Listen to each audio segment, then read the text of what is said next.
안녕하세요. 노트기어 김정민입니다. 이번에는 레노버가 새롭게 출시한 게이밍 노트북 리전 시리즈를 가지고 왔습니다. 이 레노버 게이밍 노트북 리전 시리즈가 가성비가 굉장히 좋은 노트북입니다. 그래서 게이밍 노트북이 한 대 더 필요해서 제가 하나 구입을 했습니다. 레노버라는 브랜드에 대해서 생소하신 분들이 계실지 모르겠습니다만 현재 전 세계 PC 업계에서 가장 높은 판매율을 기록하고 있는 브랜드가 레노버입니다. 전 세계 PC 업체로서는 1위에 해당하고 있고요. 그리고 비즈니스 노트북에서 가장 프리미엄 상단에 위치해 있는 제품군이 싱크패드인데 그 싱크패드를 2005년도에 인수를 해서 지금 15년째 잘 유지를 하고 있습니다. 여전히 싱크패드는 비즈니스 노트북군에서 최고의 프리미엄 그리고 가장 안정적인 제품으로 인정을 받고 있죠. 이 제품 가성비가 굉장히 좋은 제품입니다. 정식 모델명은 Y540-15IRH 블레이드라는 제품입니다. 네, 이 제품의 프로세서는 인텔 9세대 커피레이크 i7-9750HF가 들어가 있습니다. H까지는 들어보셨는데 F가 붙어 있는 게 좀 생소하시죠? 그 F가 들어가면은 이제 기능이 하나 빠지게 됩니다. 지금 스마트폰이든 노트북이든 데스크톱이든 프로세서가 요 코어 안에 그래픽 코어가 들어가 있습니다. 통합이 되어 있어요. 그러니까 AP라고 부르죠. 애플리케이션 프로세서라고 부르는데 지금 이 모델 같은 경우에는 요 안에 내장 그래픽이 빠져 있습니다. 여러분들이 그 저전력 프로세서는 요게 두 개로 되어 있고 정규 프로세서 그러니까 저전력이 아닌 TDP45의 일반적인 모바일 프로세서는 요게 하나예요.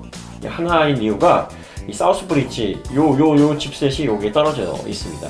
저전력은 이 옆에 이 사우스 브릿지가 이쪽으로 들어갑니다. 그래서 메모리 컨트롤러를 비롯해서 이 I/O를 다 관장을 하는데 지금 이 모델 같은 경우에는 이 안에 내장 그래픽이 들어가 있질 않아요. 주는 걸 빼고 주니까 이게 좀 안 좋은 거 아니냐 이렇게 얘기하시는 분들도 계신데 이 옵티머스라는 이 엔비디아의 자동 스위치 기능이 이게 게임 하시는 분들에게는 거의 극혐 수준입니다. 왜냐하면은 이게 자동적으로 게임을 인식을 해서 고성능 GPU 성능이 필요하겠구나 그러면 이 버스를 이 외장 그래픽 쪽으로 연결을 하다가 이게 또 외장 그래픽에 어떤 GPU 성능이 필요가 없다 그러면 자동적으로 내장 그래픽으로 이렇게 좀 전환을 자동으로 해주는데 이게 뭐가 문제냐면 게임이라든지 작업 환경에 따라서 이 옵티머스가 정상 작동을 안 하는 경우가 있어요. 그러니까 외장을 물려야 되는데 내장을 물리거나 이렇게 좀 잘못 실행이 되거나 아니면 또 멍 때리는 경우가 있습니다. 이게 그래픽을 올려주지 못하고 내장 그래픽을 계속 돌리는 이런 경우가 있을 수 있어요. 그러니까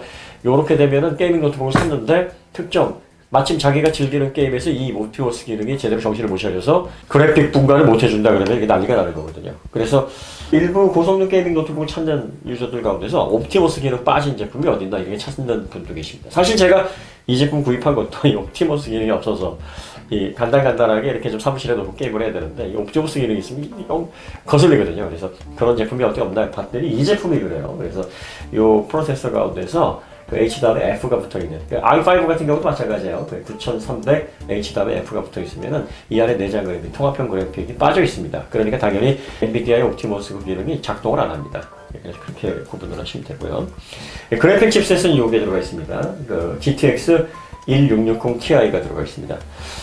1660 Ti 정도면은 웬만한 게임은 다 된다고 보시면 됩니다. 게이밍 노트북 중에서는 그래도 이게 가장 기본적인 스펙이긴 한데 파스칼 고고요. 그 다음에 GDDR6 6GB 1, 2, 3, 4, 5, 6 이게 1GB 메모리가 6개가 이렇게 들어가 있습니다. 그러니까 GTS 시리즈 중에서는 이렇게 높은 스펙은 아니죠. 이게 또 게이밍 노트북 아닌 그래픽 칩셋하고 또 비교를 하면 그래도 또 이게 넘사벽 스펙입니다. 그리고 이 1660 Ti 같은 경우에는 저전력 기반의 장점을 가지고 있으면서도 웬만한 게임들 배틀그라운드라든지 오버워치 정도는 중업 이상 아주 고급 옵션 다 넣어가지고 하긴 좀 그렇지만 중업 이상으로 해서 돌리는데 전혀 문제가 없는 그런 스펙이라고 보시면 됩니다. 네, 메인 모드는 이렇게 가운데 쪽으로 해서 구성이 되어 있고요. 이 후면 쪽으로 이제 이게 집중이 되어 있습니다. 확장 포트가. 자, 그 다음에 메인 보드 보실 때는 이제 뭘 보셔야 되냐면, 이 그래픽 칩셋하고 프로세서의 전원 공급이 잘 하느냐, 이 전원 공급의 라인이 어떻게 구성이 되어 있는지를 보셔야 되는데, 그걸 이제 페이즈라고 그러죠. 페이즈는 파워 초크, 그 다음에 모스펫, 그리고 캐퍼시터 요 한 조를 페이지라고 합니다. 이 페이지가 많을수록 그 다음에 이 파워초크 용량이 클수록 안정적으로 전원을 공급을 하는데 지금 이 제품 같은 경우에는 이제 프로세서 쪽으로 하나, 둘, 셋, 넷, 네 개, 요게 이제 단독으로 프로세서 쪽으로 들어가고요. 그래픽 칩셋 쪽으로는 하나, 둘, 셋, 넷, 다섯 개. 3 플러스 2 구성이네요. 이게 요 R22 요거는 이제 고성능 게이밍 노트북에 뭐 흔히 들어가는 파워초크입니다.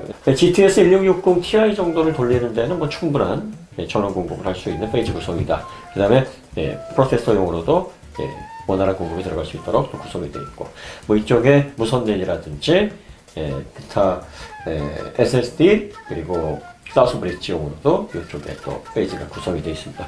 전반적으로 페이지 구성을 보면 스펙 대비 괜찮은 구성이에요. 그러니까 최근에 레노버 노트북을 가성비도 좋고 가격 대비 이 상품성이 좋다라고 얘기를 하는 게 단순히 가격만 낮춘 게 아니라 이런 기본기 면에서도 전통적인 뭐 데알, HP, 뭐 삼성 이런 제품들에 비해서 크게 떨어지진 않습니다. 오히려 가격대를 고려를 해서 이 구성을 보면 상품성이 더 앞서는 제품들이 많은데 지금 이 제품도 그래요. 이 제품도 이게 120만 원이거든요. 이 120만 원의 구성에서는 메인보드라든지 그래픽 칩셋, 프로세서 구성이 상당히 준수합니다. 이렇게 구성이 되어 있고요. 그 다음에 SSD는 이렇게 되어 있네요. NVMe 방식으로. 조금 띄려고 했더니 이 방열, 이 젤 패드가 이게 붙어 있어요. 그래서 이렇게 이제 홈이 하나면은 이제 NVMe다. 두 개면은 엠사타, 컨트롤러가 엠사타라는 거고, 컨트롤러가 NVMe라는 거죠. 근데 이 두 개짜리 NVMe도 있어요. 그래서 반드시 그렇게 구별하는 게 꼭 맞지는 않은데, 대체적으로 뭐 하나는 NVMe, 두 개는 뭐 엠사타 이렇게 하면 대체적으로 맞긴 합니다. 그래서 이렇게 해서 하나 들어가네요. 이 NVMe 솔루션이 하나 더 있었으면 좋겠는데, 하나밖에 없어요. 대신 이제 요 2.5인치 하드디스크, 요게 이제 들어갑니다. 요게는 뭐 하드디스크를 써도 되고, 이렇게 SATA3 방식의 SSD를 써도 되죠. 요거는 이제 그래픽 칩셋을 덮는 이제 방열 스티커예요. 이런 식으로 해서 이렇게 덮여 있습니다. 자, 그 다음에 게이밍 노트북에서 중요한 게 이제 쿨링 시스템인데, 쿨링 시스템 여기 보시면 이제 방열판들이 그래도 이렇게 꽤 두꺼운 편입니다. 보시면 두께감이 좀 있죠. 네. 그 다음에 이 히트 파이프가 3개로 되어 있어요. 그러니까 그래픽 칩셋 쪽으로 단독으로 하나, 프로세서 쪽으로 단독으로 하나, 공유가 되는 게 또 하나 이렇게 되어 있습니다. 이 히트 파이프는 이 안쪽에 그 액체 냉매가 들어 있습니다. 액체 냉매가 들어있어 온도가 오르면 여기 기화돼 가지고 기체로 변해서 이쪽으로 흘러가요. 그러면 이쪽으로 흘러가면서 이쪽에 RHE 핀이 총 4개인데 옆쪽으로 들어가는 건 좀 작네요. 이 메인은 좀 큽니다. 메인은 크고 두꺼워요. 그리고 이 핀이 촘촘하죠. 이렇게 되면 이제 이 RHEP는 열 처리 용량이 커지니까 열을 더 많이 머금게 되는데, 요거 이제 보조의 개념으로 보시면 됩니다. 그래서 열을 이쪽으로 옮기면 여기에서 열을 이제 다 뺏어서 쿨링팬이 돌아가면서 외부로 네 방향으로 이제 내보내는 그런 구성인데, 프로세서하고 뭐 그래픽 칩셋의 구성을 보면 뭐 이 정도면은 뭐 그래도 괜찮지 않을까. 고성능, 아주 고성능 하이엔드 그 게임 그래픽 칩셋은 아니니까 이렇게 구성을 해놔도 뭐 나쁘지는 않을 것 같은 느낌이 듭니다. 어쨌든 뭐 꽤 무겁고 묵직하게 되어 있습니다. 자, 쿨링팬은 이렇게 되어 있고요. 쿨링팬도 되게 묵직하네요. 그리고 이 쿨링팬 구경도 큽니다. 그 다음에 이 안에 보시면 날개가 촘촘하죠. 이렇게 촘촘한 건 리퀴드 크리스탈 폴리머라 그래서 이 리퀴드 크리스탈이 액정에 들어가는 소자예요. 그러니까 리퀴드 크리스탈에 에폭시 같은 거를 경화를 시켜가지고 카본 파이버 린포스트 폴리머처럼 폴리머 소재를 가공을 한 겁니다. 이렇게 되면은 이제 강화 플라스틱 대비 강화 플라스틱 여러 가지 종류가 있어서 특정 이렇게 단정을 할 수는 없는데, 일반적인 플라스틱 대비 일반적인 이런 기구에 들어가는 강화 플라스틱 대비 한 5배 정도 강성이 높아진다. 이렇게 얘기를 합니다. 그래서 얇게 그리고 또 가볍게 이렇게 할 수 있기 때문에 회전 시 소음도 덜 나고 열을 더 빨리 배출할 수 있는 그런 어떤 기능을 여기 얹을 수 있다. 그래서 요즘 이렇게 많이 소개를 씁니다. 이 프로세서 쪽보다는 그래픽 쪽 쿨링팬이 좀 크네요. 그럴 일은 없겠지만 요 단자 뽑으실 때 좀 조심하셔야 되는 게 이게 잘 끊어집니다. 그래서 이거 빼실 때 주의를 하셔야 되는데요. 네. 일반적인 소비자분들은 빼실 필요가 없죠. 네. 메모리는 이제 8GB가 들어가는데요. 제가 이제 8GB 하나를 더 가져왔습니다. 이제 16으로 이제 확장을 할 거고요. 그 다음에 1TB SSD, 요걸로 또 이제 여기다 넣어서 확장을 할 겁니다. 그러면 256 GB의 SSD를 탑재한 게이밍 노트북이 되겠죠. 네, 뭐 메모리는 뭐 이렇게 해서 홈에 맞춰서 이런 식으로 이렇게 집어넣으시면 되고요. 메모리는 이렇게 방열판으로 덮게 되어 있습니다. 네. 자, 이렇게 메모리 16GB로 구성을 하고 이쪽에 이제 하드디스크가 1TB, 이건 SSD인데 하드디스크 1TB가 딱 들어가게 되면 이게 이제 그 브레이드 에디션이라고 해서 이 상위 모델이 됩니다. SSD도 이제 512GB로 확장이 됩니다. 그럼 1.5TB로 메모리 구성이 SSD 구성이 이제 올라가는 거죠. 거기서 판매가 되는데 한 140만 원대 정도 됩니다. 그러니까 이 제품은 대체적으로 가성비가 되게 좋아요. 또 이제 프로세서는 i7 말고 i5 9300HF로 이제 선택을 하게 되면 가격이 99만 원으로 낮춰집니다. 20만 원도 내려갑니다. 근데 왠지 그 i5보다는 i7이 좀 든든하지 않습니까? 이게 헥사코어고, 그 다음에 11스레드로 동작을 하고, 또 터보 보스티지 4.5 GHz까지 또 클럭을 높여주고요. 그 다음에 그 SD 캐시가 이제 12MB니까 뭐 요거에 대한 매력이 좀 있죠. 그래서 저도 한 20만 원 더 지출을 하더라도 이 모델을 선택을 했습니다. 자, 스피커는요, 이 하만 스피커 들어가 있고요. 되게 잘 만들어져 있어요. 보시면은 뭐 기능이 되게 좋을 것 같은데 2W 2W입니다. 2W 2W면 노트북에서 꽤 좋은 출력이죠. 예, 나쁘지 않은 출력입니다. 요즘 뭐 노드를 그 4개까지 들리는 노트북도 있긴 했는데 요거는 이제 스테레오 구성입니다. 돌비 애트모스 기능 들어가 있고요. 자, 배터리는 이렇게 되어 있습니다. 배터리는 보니까 3셀이네요. 하나, 둘, 셋 이렇게 되어 있습니다. 이 볼테이지를 보면은 그 12.5로 되어 있잖아요. 이렇게 되면은 이제 셀 3개가 들어가 있다는 얘기예요. 보통 리튬 이온 셀이 3.7V, 3.8V 1셀당 고정제 공층 전압인데 이 3개를 직렬로 해서 57Wh 1시간에 57W의 전력을 공급할 수 있는 용량이다. 평균적인 용량이네요. 15.6인치에서 이 정도면 뭐 나쁘지 않은 용량입니다. 이 배터리, 저번에도 말씀드렸습니다만, 이 배터리 안에 들어가는 양극재의 그 코발트, 그 다음에 니켈, 특히 코발트가 비쌉니다. 수산화 리튬도 비싸고요. 이거는 이제 히토리들이라, 요게 아무래도 이제 배터리는 용량 대비 가격이 이렇게 좀 비율대로 증가를 합니다. 그래서 제조사에서 많이 아끼려고 하는데, 뭐 적정 용량 들어가 있다고 보시면 되겠습니다. 그 다음에 이제 키보드가 이렇게 되게 안정적으로 구성이 되어 있어요. 여기 보면 이게 그 메탈 가이드로 해서 이렇게 구성이 되어 있습니다. 키보드 누릴 때 어떤 느낌, 이런 것들도 좀 고려를 했고요. 이 안쪽에 이 폴리카보네이트 필름으로 발라져 있는데, 이렇게 되면 이제 누수 지연이죠. 방지가 아니고, 누수 지연. 키보드 위로 물이 쏟아졌을 때, 이 메인보드로 침투하는 물의 그 침투 속도를 지연시켜줍니다. 커피든 주스든. 그러면 이제 전원 종료하고 배터리를 분리하고 수리업체로 가야 됩니다. 요거 개인이 수리하신다고 하시다 보면은 이게 물기가 완전히 제거되지 않은 상태에서 다시 전원을 넣게 돼요. 메인보드를 망가뜨릴 수 있습니다. 왜냐면 또 이게 물이 한번 침투를 하면은 왜 제거하기가 쉽지 않냐면, 이게 이 뭐 홈 같은데, 포트 같은데 물이 남아 있을 수 있고요. 이렇게 칩셋이나 요 틈 같은데 한번 들어가게 되면 요거를 건조시키는 게 쉽지가 않습니다. 그래서 뭐 드라이로 이렇게 컨트롤 말린다고 해서 이게 해결되는 게 아니에요. 그래서 전용, 특히 커피라든지 주스 같은 경우에는 전용 세척제로 깨끗하게 완전히 닦아내야 되기 때문에 AS 센터를 꼭 이용을 하시기 바랍니다. 네, 뭐 전반적으로 구성이 잘 되어 있습니다. 이렇게 뭐 재질은 뭐 그렇게 좋지는 않죠. 이게 가성비가 뛰어난 제품이라 이 강화 플라스틱으로 되어 있어요. 대신 이제 여기 하부에 보시면은 바깥의 차가운 공기가 안쪽으로 빨려 들어가서 이쪽에서 뜨거운 공기를 밀어내는 그런 현상으로 공기 흐름을 원활하게 할 수 있는 배출구가 이렇게 구성이 되어 있고요. 게이밍 노트북은 보통 이렇게 잘 구성이 되어 있죠.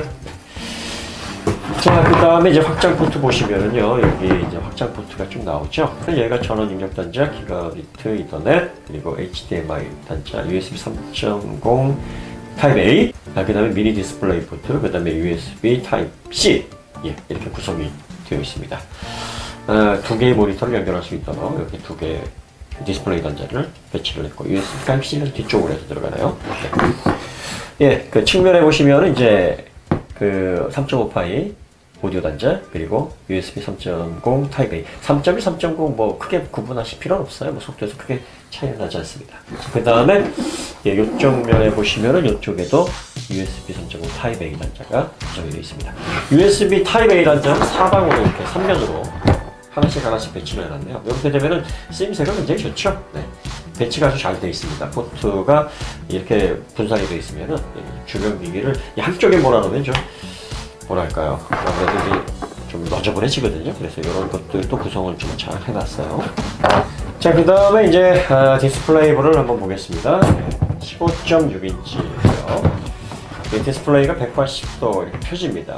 이게 싱크패드에서부터 채용되었던 그 장점인데요. 요거를 이제 레노버에서 그대로 아이디어 패드, 그다음에 요거는 뭐 360도 회전되는 거니까, 그 다음에 리전에까지 확장을 했습니다. 이 디스플레이가 이렇게 180도로 펴지게 되면 다양한 그 사용 포지션을 확보할 수 있기 때문에 굉장히 편리합니다. 굉장히 큰 장점이에요. 그래서 뭐 일부 다른 브랜드에서 이거 뭐 컨설팅 모드다 뭐 이런 식으로 해서 광고를 하기도 하는데요. 레노버, 그러니까 싱크패드에서 이어져온 좋은 전통입니다. 자, 그 다음에 이제 베젤이 이렇게 보시면 6.3mm, 그러니까 상단 베젤도 굉장히 얇습니다. 측면 베젤만 얇은 게 아니라, 그래서 대체로 그 시선이 머무르는 측면과 상단 베젤이 굉장히 얇아서 디스플레이를 상당히 고급스럽게 보이게 하는 효과를 내줍니다. 이거 굉장히 구성이 잘 돼 있다라고 보여지고요. 그 다음에 여기 보시면 이제 그 웹캠이 이쪽에 들어가 있어요. 이쪽에 웹캠을 넣을 수 있는 공간이 없다라고 판단을 해서 이제 아래쪽으로 옮겼는데, 이렇게 되면은 화상 채팅을 하거나 뭐 화상회의 할 때 콧구멍 조심해야 됩니다. 이 위치가 이제 아래에서 위로 보이기 때문에 위치를 좀 잘 잡아야 됩니다. 대신 이제 아래쪽에 베젤은 약간 좀 두께가 좀 있는 편입니다. 자, 이 디스플레이는 이제 그 FHD 해상도를 지원하고요. 그 다음에 주사율이 144Hz입니다. 주사율 게이밍 노트북에서 굉장히 중요한 거 아시죠? 이 해상도보다 주사율이 더 중요합니다. 보통 그 일반적인 디스플레이는 60Hz, 1초에 60번 깜빡이는데 이 144번이면 이제 2배가 약간 넘지 않습니까? 그러니까 이 주사율이 높다라는 것은 이제 백라이트의 그 깜빡임이 더 아주 빨리빨리 진행이 된다는 거니까 아무래도 잔상이라든지 선명함 이런 데서 분명히 차이가 있습니다. 그래서 이렇게 구성이 되어 있다. 그러니까 게이밍 노트북의 기본적인 요소들은 다 충실하게 갖추고 있다. IPS 패널이라서 178도 상하 좌우 시야가 제공하고요.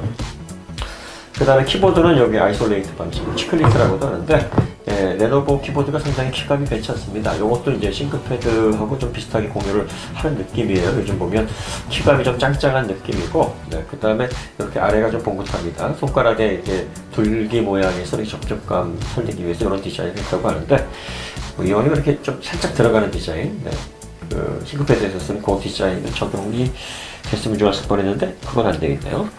백라이트 이렇게 전반적으로 라인을 따라서 비추는 방식이기 때문에 밝고요. WASD 요거는 이제 구분이 안 되어 있네요. 보통 게이밍 노트 요거 구분해서 히든키로 사용할 수 있게 구분을 하는데 요건 안 되어 있습니다. 터치패드 사이즈는 뭐 일반적이고요. 이쪽 상단 위쪽으로 이제 우레탄 도장을 해서 약간 질감이 좀 있습니다. 우레탄 특유의 질감 뭔지 아시죠? 약간 고무 느낌이 나는 부분이고요. 상판 디자인은 이렇게 얇게 이렇게 원형 방식으로 이런 식으로 패턴, 원형 패턴이라 그래야 되나요? 뭐 그런 패턴들이 들어가 있고요. 이쪽에 로고가 들어가 있습니다. 그 다음에 후면 쪽으로 이 힌지 부분들, 그러니까 후면 쪽으로 이제 포트가 들어가는 부분들을 이렇게 2층으로 해서 구성을 해놨어요. 그래서 상당히 독특합니다. 그 후면에서 보면은 굉장히 여기 얇죠. 그 측면 두께도 뭐 두꺼운 편이 아닌데 여기 두께가 26mm인데 이쪽 후면에서 보면 굉장히 얇은 노트북 같은 느낌이 듭니다. 시각적으로 그런 효과를 주면서 좀 유니크한 디자인적인 요소를 주지 않았나 뭐 그런 느낌이 좀 들고요. 무게는 2.3kg이라고 하니까 뭐 스펙 대비 뭐 준수하다고 보여집니다. 뭐 그래서 구성이 되어 있습니다. i5 9300 HF 이렇게 바꾸게 되면 그걸로 선택하게 되면 99만 원 가격이 확 내려갑니다. 엔비디아 GTX 1660 Ti 그래픽 칩셋을 탑재한 15.6인치 게이밍 노트북으로서는 뭐 가장 저렴한 수준일 겁니다, 이게. 조건이 괜찮아요. 그래서 저도 가성비 보고 구입을 했거든요. 그 다음에 이제 옵티머스 기능이 빠져있다. HF 프로세서가 들어가서 옵티머스 기능이 빠져있고, 그리고 또 내부 구조를 보니까 뭐 페이지 구성도 동급 대비 괜찮습니다. 뭐 이런 것들을 구성해 보면 그리고 또 배터리 구성도 괜찮고요. 또 스피커, 또 이 방열 대책 뭐 이런 것들도 나쁘지 않습니다. 한 가지 아쉬운 건 SSD M.2 슬롯이 하나 더 있었으면 SSD 확장하기 좋았을 텐데 그게 약간 좀 아쉽네요. 뭐 나머지는 뭐 크게 가성비 좋은 괜찮은 노트북이라고 보여집니다. 자, 뭐든지 뭐 여러분들이 환경에 맞고 예산에 맞아야 좋은 노트북이죠. 뭐 디자인에 대한 취향도 맞아야 되고요. 뭐 제가 아무리 뭐 괜찮고 가성비 좋습니다 해도 본인이 마음에 안 들면 뭐 좋은 노트북이 아니니까 뭐 리뷰는 어디까지나 참고용으로 보시면 되겠습니다. 그럼 여기서 마치도록 하고요. 그럼 더 좋은 콘텐츠로 다시 찾아뵙도록 하겠습니다. 감사합니다.